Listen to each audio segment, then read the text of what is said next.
Trump incites mob was the headline in today's New York Times. The Washington Post, meanwhile, comes in with Trump mob storms Capitol.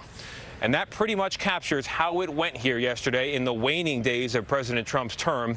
As the House and Senate were inside counting electoral votes, thousands of supporters of the president smashed their way into the building behind me, forcing lawmakers into shelter and pretty much having their way with the Capitol building until law enforcement could retake it. 4 people died, including one who was shot by Capitol Police.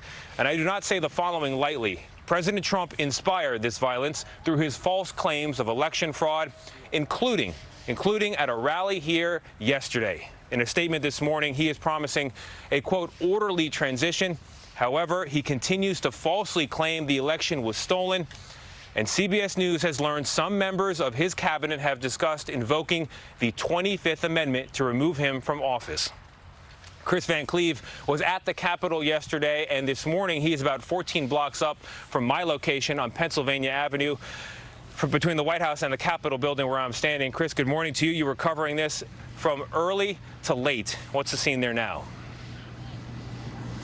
Tony, there is a bitter breeze this morning and an icy quiet. Now, that's very different than the chilling scenes we saw yesterday as the Capitol, one of the symbols of American democracy, essentially came under attack as tens of thousands of Trump supporters descended upon it, egged on by the president and his baseless claims of election fraud, as those supporters of the president tried to bring their message directly to Congress. We're willing to risk our lives! In extraordinary hours of chaos in the Capitol, angry supporters of President Trump breached the branch of government set to put the final seal on his November election loss. Stand in recess until the call of the chair.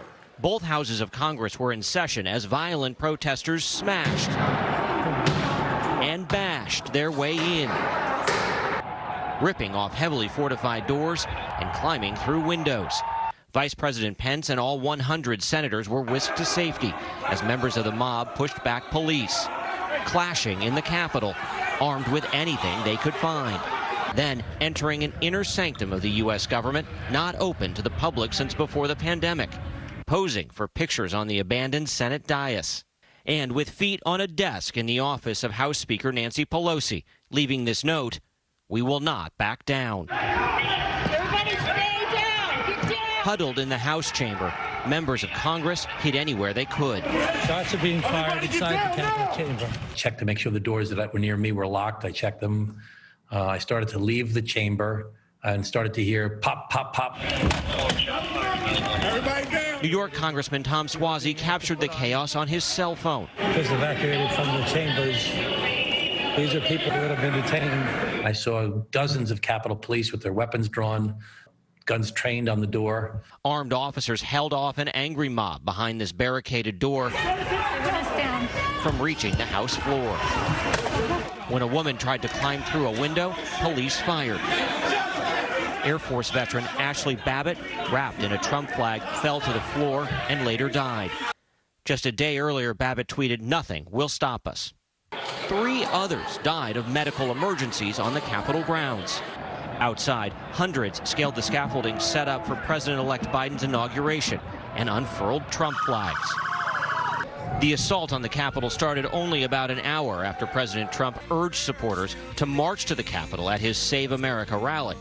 You'll never take back our country with weakness. You have to show strength, and you have to be strong. Eventually, tactical teams repelled the rioters from the Capitol, though only dozens were arrested. You got into the Capitol. I was on the front line.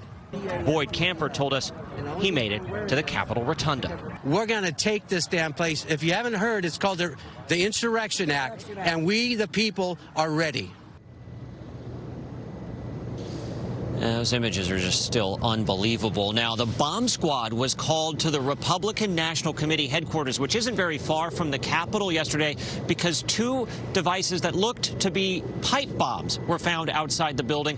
Also nearby was a vehicle with ammunition, firearms, and apparent bomb-making material. materials. Now, the FBI has launched a website. They are asking people to send pictures and video as they try to find the people responsible for the violence yesterday. And, Tony, it is hard to think about a protest in Washington. I've covered so many of these. There are big questions here. Where was the police presence earlier in the day? And, you know, 4 people lost their lives protesting what was essentially a procedural process inside the Capitol. It was not really lawmaking, anything but process. Tony? It's typically a formality, and we will get to those questions later in the show. Kris Van Cleave for us as Dawn breaks over his shoulder there.